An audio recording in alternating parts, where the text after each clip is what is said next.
제자들 사이에서 누가 더 크냐는 다툼이 일어났습니다. 이때 예수님께서는 너희들이 서로 높아지려 하지 말고 낮아지라. 내가 낮아진 것처럼 너희도 낮아져라. 세상의 군왕들은 군림하면서 높아지려 하지만은 너희들은 낮아져야 하느니라. 여러분, 세상 리더십과 교회 리더십이 다른 점이 있습니다. 세상 리더십은 높은 데서 다스리는데, 교회 리더십은 낮은 데서 섬기는 겁니다. 제자들이 서로 누가 더 크냐라고 다툴 때는 예수님께서 고난 당하실 것과 제자들도 예외가 아니어서 고난을 잘 대비하라고 말씀하신 직후였습니다. 예수님께서 고난을 말씀하시는데 누가 더 크냐, 이건 참 어이가 없습니다. 이것은 제자들이 전혀 예수님 말씀을 듣지 않고 있다는 것을 드러내고 있는 겁니다. 사람들은 듣고 싶은 것만 듣고 보고 싶은 것만 본다는 말이 있는 것처럼 이 제자들도 예외가 아닌 것 같습니다. 저들은 고난에 대한 말씀을 듣고 싶지 않아서 듣지 않았을 겁니다. 아니, 아예 고난에 대한 것은 상상조차도 하고 싶지 않았을 겁니다. 다만 그들은 예수님을 따라다니면서 얻는 높은 자리에만 관심이 있었습니다. 우리도 예수님 따라가면서 얻는 은혜와 평강과 축복에만 관심이 있다고 하면 예수님께서 아무리 고난을 말씀하신다 하더라도 귀에 들리지를 않을 겁니다. 그러다가 이제 고난을 당하게 되면 전혀 고난에 대한 교훈을 듣지 않은 사람처럼 행동을 합니다. 왜 나에게 이런 고난을 주시느냐고 도저히 이해가 안 되고 하나님이 서운하고 스스로 시험에 들기 일쑤입니다. 제자들은 높아지기를 원했지만 예수님께서는 제자들이 낮아지기를 원하셨습니다. 우리는 자꾸 높아지기를 원해요. 그러나 우리가 높아지면 주님을 만날 수가 없습니다. 왜냐하면 주님은 높은 보좌를 버리시고 낮은 데로 내려오셨기 때문입니다. 여러분, 우리가 길을 쓰면서 낮아지려고 노력을 합니다마는 그 정도 갖고 안 됩니다. 우리가 더 낮아져야 되고 더 박살나야 될 줄 믿습니다. 우리는요, 정말 철저히 내가 찌그러져야 되고 쪼그라져야 되고 작아져야 될 줄 믿습니다. 낮아지지 않는 사람은 절대로 주님을 체험할 수가 없습니다. 제자들은 시련을 당하는 가운데 죽정이와 알곡이 구별이 됩니다. 키질을 할 때 마귀가 밀가부로 하듯이 우리에게 시련의 키질을 하면 죽정이는 자꾸 이제 멀어져서 세상으로 떨어집니다. 그러나 알곡은 점점 주님께 가까이 옵니다. 여러분, 우리는요, 말세 환난과 핍박의 때가 올 때에 마귀가 밀가루 할 때에 쭉정이처럼 떨어지지 말고 알곡처럼 연단 후에 점점 더 주님께 가까이 가고 주님을 닮아가고 주님의 능력을 받음으로 쓰임을 받고 영광 돌리시기를 축원합니다. 예수님께서 제자들에게 말씀하셨습니다. 내가 너희들을 전대와 배낭과 신발도 없이 보냈을 때 부족한 곳이 있더냐. 이때 제자들이 없었나이다라고 대답을 합니다. 여러분, 전대는 돈주머니 지갑이죠. 또 신발은요 꼭 신고 다녀야 되고, 배낭은 운반하는 가방이 되겠습니다. 우리가 살아가는데 꼭 필요한 기본 물품인데 이것도 부족한 상태로 다니면서 너희들이 부족함이 있었느냐? 없었습니다. 여러분, 우리는 꼭 필요한 것이 부족할 때가 있어요. 주님을 따라가느라고, 주님 헌신하느라고 여러 가지로 참 꼭 필요한 게 없을 때도 있지만은, 그러나 부족하지를 않는 것은 하나님께서 은혜를 주셔가지고 기적적으로 살아가는 줄 믿습니다. 우리 제자들은요, 그 신분이 고린도후서 6장 8절 후반절부터 10절까지에 나와 있습니다. 우리는 속이는 자 같으나 참되고, 여러분 우리가 전하는 말씀은요, 이게 허황된 것 같고요, 거짓말 같은데 그러나 진리의 말씀인 줄 믿습니다. 또 무명한 자 같으나 유명한 자요, 우리는 무명하죠. 그러나 주님이 알아주는 유명한 사람이고요.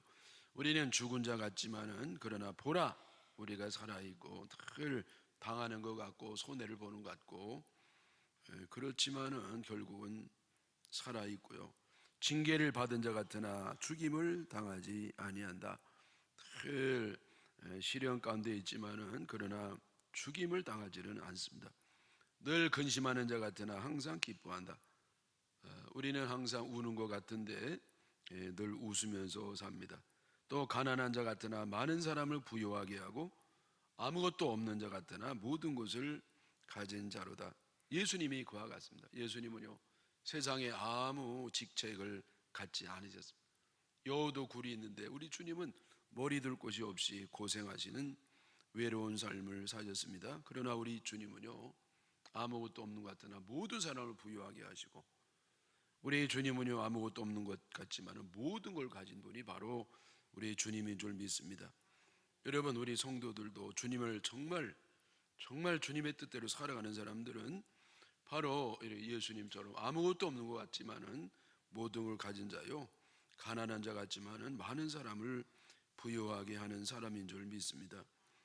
저도요, 이게 목회 초반부터 가는 곳곳마다 늘 교회 건축을 하고, 그래서 모든 걸 다 드리고 없는 것까지 짜서 드렸기 때문에 늘 쪼들리고 살아왔습니다. 그러나 저는 부족함이 없었습니다.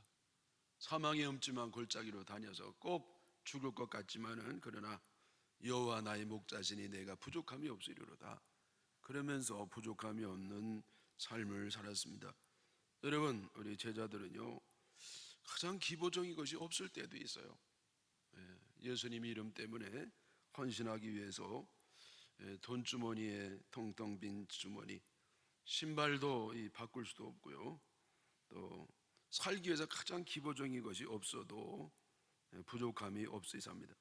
여러분, 사실은요, 항상 쪼달리고 부족하죠. 그러나 하나님의 은혜로 부족함을 느끼지 않도록 주님께서 풍성하게 살게 해주심을 믿습니다.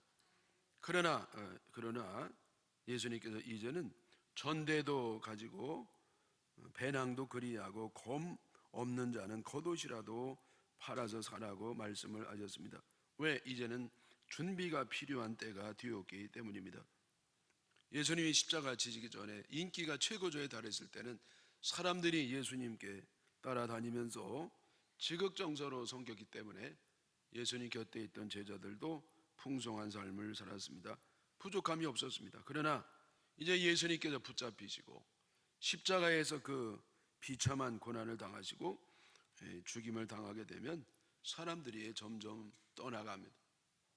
배신하고요, 핍박하고, 그렇기 때문에 스스로 살아갈 준비를 해야 됐습니다. 사람들은 누군가 힘있고 자신에게 유익이 될 때는 얼마나 잘하는지 모릅니다. 그러나 힘이 떨어지고 자신에게 무익할 것 같으면 가차없이 차버립니다. 효용 가치가 떨어지면 무시당하는 겁니다. 여러분, 우리가 흔히 말하는 레임덕 현상이라고 볼 수가 있겠습니다. 또 말세에는 마귀가 발악을 하는 때입니다. 이때는 맑은 물과 푸른 초장으로 주님이 우리를 인도하시는 것보다는 전쟁터에서 악한 세력과 피를 흘리면서 싸워야 될 때가 옵니다. 여러분, 우리는 정말 싸우기 싫어요. 그러나 싸우기 싫어도 싸워야만 됩니다. 왜냐하면 싸움을 걸어오기 때문에 안 싸울 수가 없습니다. 도망하면 지는 것입니다. 도망할 게 아니라 하나님의 전신갑주를 입고 담대히 싸워야 될 줄로 믿습니다. 여러분, 평화시대에는요, 이것저것 없어도 그럭저럭 살 수 있겠지만은, 그러나 전쟁이 일어나면 워카를 꼭 실어야 되고 배낭도 있어야 되고 특별히 무기도 있어야 됩니다. 그래서 우리 주님이요, 이제는 너희들이 신발도 있어야 되고 배낭도 있어야 되고 전대도 있어야 되고 무엇보다도 검이 필요하다고 말씀한 것은 영적 전쟁은 필연적이고 그것을 대비하라는 말씀이 되겠습니다. 예수님 때 악한 세력들이 예수님을 붙잡아 죽였습니다. 아무 죄도 없는 예수님을 불법의 오명을 씌워가지고 죽였습니다. 예수님은 불법의 동류자로 여김을 받으셨다고 했습니다. 여러분, 예수님은 강도의 사이에서 강도 취급을 받으면서 그렇게 십자가에 죽임을 당합니다. 여러분, 십자가의 고통은 육체적인 고통만 있는 게 아니고 정신적인 고통도 그와 못지않게 컸습니다. 하나님의 아들, 죄라고는 한 점도 없는 예수님께서 강도의 취급을 받으시고 이렇게 십자가에서 죽임을 당합니다. 여러분, 예수님을 십자가에 못 박은 그 마귀 세력이 아직도 살아서 점점 독해지고 강해져서 하나님이 사랑하시는 그 성도들을 잡아먹으려고 합니다. 그래서 우리는 싸워야 됩니다. 싸울 때 우리는 첫째로 주님의 힘을 입어서 싸워야 됩니다. 에베소 6장 10절에 끝으로 너희가 주 안에서 그 힘의 능력으로 강건하여지라. 끝으로는 뭐냐면 아주 결론적으로 중요한 말씀이 있다는 겁니다. 너희가 이제 싸움이 불가피하게 되는데 주 안에서 싸워라. 그 힘의 능력을 가지고 강건하여지라. 여러분, 우리는 약하기 때문에 마귀와 싸워서 백전백패합니다. 그러나 내가 주님 안에서 주님의 힘을 입어서 싸우면 백전백승하는 줄 믿습니다. 총이는요, 이게 찢어지기 쉬운 존재인데, 그러나 여기 풀을 잔뜩 붙여가지고 벽에 붙이면 벽의 강도를 갖습니다. 절대 찢어지지 아니하시죠. 여러분, 이 세상 누구보다도 강하신 주님의 힘을 입고 싸워야 우리는 승리할 줄 믿습니다. 둘째는 전신갑주를 입고 싸워야 됩니다. 에베소 6장 21절에 마귀의 간계를 능히 대적하기 위하여 하나님의 전신갑주를 입으라. 여러분, 군인은요, 전쟁 나갈 때 아무리 힘세고 날래다 할지라도 완전 군장을 해야 됩니다. 철모도 써야 되고 워카도 신어야 되고 특별히 총을 준비해야 되고 탄알도 준비해야 되고 총에 검도 꽂혀 있어야 됩니다. 완벽하게 전신 갑주를 입어야 승리할 수가 있습니다. 또 셋째는 믿음의 방패로 수비해야 됩니다. 에베소 6장 16절에 모든 것 위에 믿음 방패를 가지고 이로써 능히 악한 자의 모든 불화살을 소멸하도록 하라. 여러분, 이 모든 게 전신갑주를 입고 준비했다 할지라도 얘는 방패가 있어야 돼. 이 방패는 믿음 방패. 믿음 방패만이 마귀의 불화살을 이길 수가 있는 겁니다. 여러분, 옛날에는요, 나무로 사용해서 방패를 썼기 때문에 거기에 적군이요, 불을 붙여가지고 쏘면 불타가지고 방패가 무용지물이 됩니다. 그래서 여러분, 철을 사용해야 돼. 그게 마찬가지로 이제는 마귀의 공격을 어떻게 막아내느냐? 오직 믿음의 방패만이 막아낼 수가 있는 겁니다. 믿음이 없는 사람은 절대로 마귀를 막을 수가 없습니다. 여지없이 무너지게 되는 것이고요, 피해를 입을 수밖에 없습니다. 마귀가 내 생명을 지켜주고요, 내 믿음을 지켜주는 것이고요, 이 믿음만이. 그래서 여러분, 믿음의 방패를 가지고 마귀의 이 모든 불화살을 소멸하시기를 바랍니다. 또 이제 중요한 것은 넷째로 성령의 검으로 무찔러야 됩니다. 에베소 6장 10절에 구원의 투구와 성령의 검 곧 하나님의 말씀을 가지라. 여러분, 마귀를 무찔르는 것은 뭐냐? 성령의 검이에요. 보통 검은 안 됩니다. 성령의 검 곧 하나님의 말씀만이 마귀를 이기는 능력인 줄 믿습니다. 여러분, 우리가 말 잘한다고 되는 게 아니에요. 말빨로 마귀를 이길 수 없어요. 오직 하나님의 말씀, 그 성령의 검이 하나님의 말씀만이 마귀를 물리치는 줄 믿습니다. 예수님께서는 마귀 시험을 받으실 때에 하나님 말씀으로 물리쳤어요. 하나님 말씀으로 마귀를 물리치는 겁니다. 무엇으로 마귀를 물리치는가? 하나님 말씀으로 물리치는 것입니다. 내가 암기하는 말씀, 내 속에 깊이 각인된 말씀, 그 말씀이 많을수록 우리는 우리 영혼 안에 영적 탄환이 많이 비치되어 있는 것입니다. 그것을 적절하게 사용할 때 우리는 마귀의 전쟁에서 승리하게 되는 줄 믿습니다. 여러분, 저는요 교회를 짓다가 옛날에 부도가 나서 죽을 뻔했습니다. 빚쟁이에게 시달려가지고요 참으로 정말 자살의 충동을 느낄 정도로 어려웠는데, 그때 제가 기도하는 가운데 하나님 말씀이 저에게 임했습니다. 출애굽 14장 14절에 여호와께서 너희를 위해 싸우시리니 너는 가만히 있으라. 여호와께서 너를 위해 싸울 것이다. 내가 싸울 거 없어. 내가 싸운다. 그러니 네가 할 일이 뭐냐? 가만히 기다리라. 또 맹놓고 기다리는 게 아니라 기도하라는 것입니다. 그래서 제가 기도만 했더니 하나님이 역사하셔서 다 해결이 된 줄 믿습니다. 여러분, 하나님 말씀에 능력이 있어요. 하나님 말씀에 해답이 있습니다. 하나님 말씀은 진리의 말씀이고 이 하나님 말씀만이 능력의 말씀이기 때문에 우리가 말세에 영적 전쟁에 승리하기 위해서 늘 말씀으로, 말씀의 검으로 마귀를 물리치시기를 주님의 이름으로 축원합니다. 예수님께서 이제는 검 없는 자도 겉옷이라도 팔아서 검을 사라고 하셨을 때 제자들은 검을 2개나 가져가 왔습니다. 그때 예수님께서는 족하다, 간단하게 말씀을 하셨습니다. 아무리 좋은 일이라 할지라도 절제가 필요하다는 겁니다. 여러분, 성령의 열매 가운데 첫 번째 열매는 사랑의 열매입니다. 마지막 열매는 뭐냐? 9번째 열매는 절제의 열매입니다. 그래서 우리는 무슨 일을 하든지 예수님 하듯이 해야 되는데, 예수님 성품이 성령의 열매입니다. 첫째, 우리는 사랑의 동기로 행동해야 됩니다. 우리가 무엇을 할 때의 출발은 사랑으로 출발해야 돼. 미움이면 하지 말아야 돼. 오직 사랑만이 열매가 있고 사랑만이 하나님의 영광을 돌릴 수가 있습니다. 그리고 마무리는 절제로 하는 것입니다. 아무리 하나님 뜻이라고 해서 무조건 밀어붙이면 되는 게 아니에요. 절제가 필요합니다. 절제할 때 예수님 향기가 나고 온전해지는 줄 믿습니다. 우리 그 후에 예수님께서는 이제 감람산으로 올라갑니다. 감람산으로 올라가서 기도하시는데, 왜 그 어려울 때 기도하러 올라가셨는가? 39절의 말씀이죠. 예수께서 나가사 습관에 따라 감람산에 가시매 제자들도 따라갔더니, 여러분, 예수님이죠 습관에 따라 감람산에 가셨다고 그랬습니다. 습관이 중요합니다. 예수님이 이제 잡히셔가지고 십자가에 달려 온몸이 갈기갈기 찢어져야 되는데 심란해서 기도가 안 될 겁니다. 그러나 주님은 기도해요. 왜 기도하느냐? 의지로 왔다는 것보다는 습관에 따라 기도하셨다는 겁니다. 여러분, 습관은 의지보다 중요해요. 습관이 있으면은요 의지가 없어도 발이 가는 것입니다. 여러분, 기도의 습관이 있으시기를 바랍니다.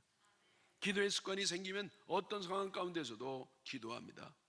그 기도할 때 하나님이 인도하시고 위로하시고 역사하셔서 하나님의 뜻이 이루어지게 되는 줄 믿습니다.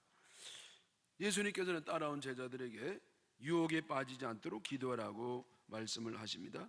40절에 그곳에 이르러 그들에게 이르시되 유혹에 빠지지 않게 기도하라 말씀하셨어요. 왜 우리가 유혹에 빠지는가? 기도하지 않아서 그렇습니다. 여러분, 잘 들으시기를 바랍니다. 언제 우리가 유혹에 빠지고 죄를 짓느냐? 기도하지 않을 때예요. 기도하는 동안에는 우리는 죄를 질 수가 없습니다. 주님과 대화를 하는데, 주님께 내가 회개를 하는데, 여러분, 주님과 대화하는데 어떻게 죄를 짓겠습니까? 내가 죄를 진 모든 순간에 보면은요 기도하지 않을 때예요. 그래서 우리가 항상 쉬지 않고 기도하면 죄를 물리치고 승리할 수 있는 줄 믿습니다. 여러분, 그래서 우리가 늘 기도하는 그것이 유혹을 이기는 비결이고 죄를 짓지 않은 비결이니까 항상 쉬지 말고 기도하시기를 축원합니다. 예수님은요 그 기도하실 때 또 우리가 유념할 점이 있는데 41절입니다. 그들을 떠나 돌 던질 만큼 가서 무릎을 꿇고 기도하셨다고 했습니다. 여러분, 예수님은요 따라오는 제자들과 돈을 확 던져가지고 그 정도 거리를 띄우고 가서 기도를 하십니다. 여러분, 우리도 주님을 따라갈 때 돌 던진 만큼의 거리를 유지해야 됩니다. 주님과 너무 멀면 주님을 잊어버립니다. 또 주님과 너무 가까우면 주님을 감당할 수 없습니다. 여러분, 우리 주님은요 너무 의로우시고 너무 사랑 많아가지고 감당할 수가 없어요. 여러분, 주님 너무 가까운 것만 좋은 건 아니에요. 좀 거리감을 둬야 됩니다. 여러분, 교회도 마찬가지죠. 아무리 교회도 좋아도요 좀 거리감을 둬야 돼요. 여러분, 너무 교회 가까이 너무 교회 깊게 들어오고 어떤 사람은 게다가 현미경까지 갖다가 놓고 여러분 이러면 감당을 못하는 겁니다. 감당을. 그래서 여러분 어느 정도 거리를 둬야 됩니다. 너무 깊게 너무 가까이 하지도 말고 거리를 조금 두면서 주님을 늘 따라갈 때에 우리는 변질되지 아니하고 끝까지 주님을 잘 따라가게 됨을 믿습니다. 우리 예수님은 기도할 때 참 우리가 너무나 잘 아는 그런 기도의 모습으로 기도하십니다. 42절에 보면 이르시되 아버지여 만일 아버지의 뜻이거든 이 잔을 내게서 옮기시옵소서. 그러나 내 원대로 마시옵고 아버지의 원대로 되기를 원하나이다. 예수님이 기도하실 때 기도하신 거예요. 아버지, 이 잔을 좀 옮겨주세요. 나는 감당을 못하겠습니다. 그러나 우리 예수님이 마지막에는 그러나 내 뜻대로 하지 마시고 아버지의 뜻대로 하시옵소서. 그러면서 주님이 일어나십니다. 여러분, 주님은 맨 처음에 자기 소원을 안 했지만은 그러나 나중에는 하나님의 뜻, 아버지의 뜻이 이루어지도록 그렇게 기도로 결론을 냅니다. 여러분, 우리 성도의 기도도 바로 예수님이 보여주신 기도, 그걸 따라가는 것이 온전한 기도인 줄로 믿습니다. 처음에는 자기 기도로 시작하지만은 마지막 결론은 뭐냐? 하나님의 뜻으로 끝나는 겁니다. 하나님 뜻이 이루어지도록 기도하는 거기에 기도의 결론이 있습니다. 여러분, 세상의 모든 종교 다 기도해요. 기도 없는 종교는 없습니다. 세상의 모든 종교가 기도할 때 그들은 어떻게 기도하느냐? 자기의 소원을 아래서 자기 뜻이 이루어지는 것이 결론입니다. 자기로 시작해서 자기로 끝납니다. 자기 소원을 아래서 자기 원하는 것이 이루어지는 것이 모든 세상 기도의 공통점입니다. 근데 우리 기독교의 기도는 다른 게 있어요. 그건 뭐냐? 우리의 기도로 시작해서 아버지의 뜻으로 끝나는 것입니다. 언제 주님이 우리 기도에 응답해 주냐? 내 기도가 주님의 뜻과 일치될 때 그때 주님이 우리에게 응답해 주심을 믿습니다. 그래서 여러분, 최고의 기도의 경지가 뭐냐? 바로 내 뜻이 이루어지는 그 소원을 통해서 아버지의 뜻이 이루어지는 거기까지 나가는 것이 바로 기도의 최고의 경지인 줄 믿습니다. 다시 말하면 순종의 기도예요. 순종의 기도. 순종은 우리가 생활 속에서 말씀에 순종하는 것만 순종이 있는 게 아니에요. 제가 이렇게 오랜 동안 신앙생활 하면서 기도생활 하면서 제가 깨닫는 은혜가 뭐냐? 순종의 기도가 기도의 결론이구나. 네? 여러분, 다시 말하면 내 뜻대로 이루어지지 않아도 할렐루야 하는 겁니다. 내가 원하는 대로 되지 않아서도 감사하고 기뻐하는 것, 여러분 거기까지 나가는 것이 주님이 요구하는 것이고요, 주님이 기도한 내용이 되는 겁니다. 거기까지 가야 되는 겁니다.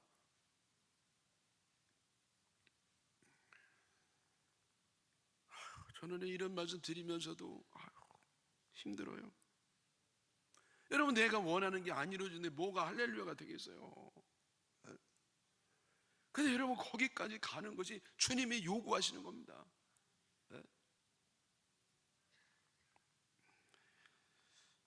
여러분, 이 바울 사도는요 몸에 찌르는 가시가 있다 그랬어요. 그게 안질일 수도 있고 간질일 수도 있어요. 그래, 이 바울 사도는 하나님 앞에 간절히 필사적으로 결사적으로 제발 이 가시 빼달라고 기도했습니다. 근데 주님이 뭐라고 응답하냐면은 내 은혜가 네게 족하다. 너 그거 은혜니까 더 이상 고쳐달라고 말하지 마라. 이게 너에게 준 내 은혜다. 그래 바울 사도는요 그걸 나중에 깨닫게 됐어요. 아, 이게 하나님의 은혜구나. 그래서 이 고린도후서 12장 10절에 보면, 그러므로 내가 그리스도를 위하여 약한 것들과 능욕과 궁핍과 박해와 공고를 기뻐하노니 이는 내가 약한 그때의 곧 강함이라. 바울 사도는요 자기의 약함, 병든 거, 또 막 모욕당하는 거, 이 궁핍에서 이 가난에 쩌드는 거, 그리고 박해받는 거, 그리고 복음 때문에 피곤하고 고생하는 거, 이거를 기뻐한다 그랬어요. 왜? 이래 내가 약한 그때의 강함이라. 내가 약할 때 주님이 그 강한 능력으로 나를 붙잡으셔서 나에게 자고하지 않도록 교만하지 않게 하시고 결국 약한 내가 강한 능력이 나타나니 내가 기뻐한다, 그 말씀에. 여러분, 내 뜻이 안 이루어질 때는 주님의 뜻이 이루어지는 겁니다. 하나님과 관계없는 역사는 없어요. 여러분, 내가 공고당할 때, 내가 고통당할 때, 내가 어려움 당할 때, 여러분 주님 뜻 안에 다 있는 것입니다. 주님이 다 안단 말이에요. 그래, 여러분 내 뜻이 안 이루어지다 할지라도 감사하고 기뻐할 수밖에 없어요. 왜? 하나님 뜻이 이루어진 거니까. 여러분, 내 뜻이 안 이루어지고 하나님 뜻이 이루어지면 기분 나쁩니까? 잘된 거죠. 잘된 거죠. 네? 물론 나로서는 너무 힘든 겁니다. 그러나 하나님 뜻이 이루어져 있으니까 우리는 할렐루야 해야 되는 것입니다. 여러분, 하박국 선지자가 처음에는 이렇게 이제 기도를 합니다. 하박국 1장 2절에 보면, 여호와여, 내가 부르짖어도 주께서 듣지 아니하시니 어느 때까지리까? 내가 강포로 말미암아 외쳐도 주께서 구원하지 아니하시나이다. 지금 하박국 선지자가 너무 강포를 당하고 폭력을 당하고 하는데, 내가 그렇게 부르짖어도 듣지 아니하시고 외쳐도 구원하지 아니하십니까? 어찌하여 내게 죄악을 보게 하시며 패역을 눈으로 보게 하시나이까? 겁탈과 강포가 내 앞에 있고 변론과 분쟁이 일어났나이다. 이러므로 율법이 해이하고 정의가 전혀 시행되지 못하오니 이는 악인이 의인을 에워쌌으므로 정의가 굽게 행하여집니다. 하나님의 정의의 하나님인데 왜 정의가 실행되지 아니하고 왜 악한 사람의 의인을 둘러싸고 괴롭히고 있는데 하나님은 뭐 하시느냐 이거예요. 여러분, 하박국 선지자는 정의의 하나님이 역사하기를 기도하는데 하나님이 역사하지 않으시는 겁니다. 네?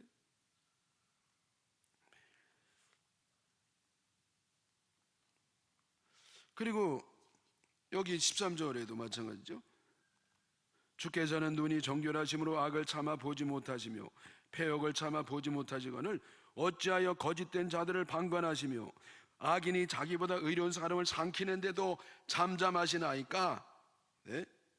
여러분, 거짓말이 얼마나 많습니까? 근데 거짓말쟁이들이 거짓말하는데 왜 주님은 방관, 왜 보고만 계시냐 말이에요. 왜 악인이 자기보다 의로운 사람을 삼키는데도 주님은 잠잠하십니까? 네? 여러분, 그래서 이 하박국 선지자, 하나님의 공의가 나타나기를 원한다고, 하나님의 이 의로운 사람을 좀 구원해 달라고 그렇게 기도를 합니다. 여러분, 그러면서 이제 결론이 뭐냐면요, 3장 17절 8절에 나오는데 우리가 잘 아는 말씀입니다.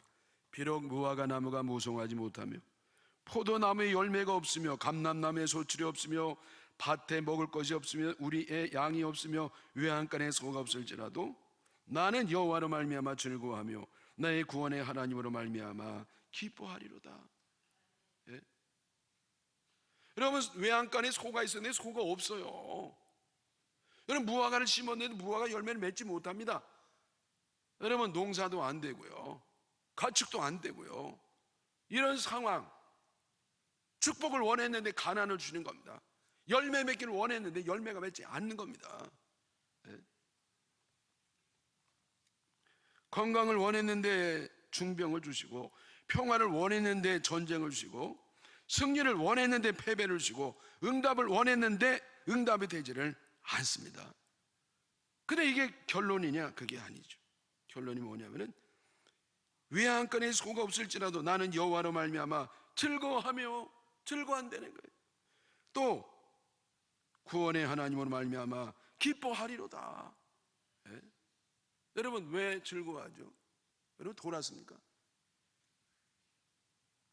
왜 즐거워하느냐? 여호와로 말미암아 즐거워한다. 여호와로 말미암아 하나님이 살아계시기 때문에, 하나님 모든 걸 아시기 때문에, 하나님 뜻이 분명히 있기 때문에, 하나님의 섭리가 있기 때문에 그걸 믿으면서 즐거워한다는 거예요. 우리가 내 원하는 대로 너무 오랫동안 안 되면은요, 하나님 나 사랑하지 않는 것 같고 하나님 안 계신 것 같기도 생각돼요. 그러나 그게 절대 아니란 말이에요. 여호와로 말미암아, 여러분 여호와 하나님은요 살아계셨습니다. 그 하나님 뜻은 분명히 있고요, 하나님 모르는 것 같아도 다 아셔요. 다만 내 생각이 너무 짧아서 하나님 기쁜 늘 모를 뿐입니다. 여러분 내가 건강을 원했는데 왜 하나님이 이렇게 건강을 안 주시냐 말이에요. 내가 이 물질적인 어려움 속에서 늪에서 헤매는데 하나님이 좀 이루어지면 얼마나 좋냐고. 근데 왜 안 이루시는? 여러분 세상에 악인이 기승을 부리고 마귀가 발악을 하는데 왜 의인이 억울하게 그렇게 고통을 당하는데 하나님 왜 반감만 하시냐 말이야. 근데 여러분 그거는 우리의 느낌이죠. 우리 짧은 생각이죠. 그러나 여호와 하나님 살아계셨고, 하나님 정의의 하나님이시고, 하나님 사랑의 하나님이요, 결국 하나님이요 우리를 구원해 주시고 하나님 뜻이 나타나서 우리는 하나님의 영광을 돌리는 줄 믿습니다. 믿어야 돼요. 네? 사랑하는 여러분, 내가 원하는 대로 안 되고 주님의 뜻대로 이루어질 때에 기뻐하시고 감사하시기를 축원합니다. 여러분 오늘 이 결론적인 아주 중요한 말씀이 바로 이겁니다. 내가 원하는 대로 안 됐을 때 그때 할렐루야 감사하라. 왜? 하나님 뜻이 이루어졌으니까. 하나님 뜻이 뭐냐? 몰라요. 모르지만은 하나님 뜻이 분명히 있고 하나님 살아 계신 겁니다. 네? 여러분 그래서 우리가 예수님의 그 기도 우리의 삶 속에 잘 이루어지시기를 주님의 이름으로 축원합니다.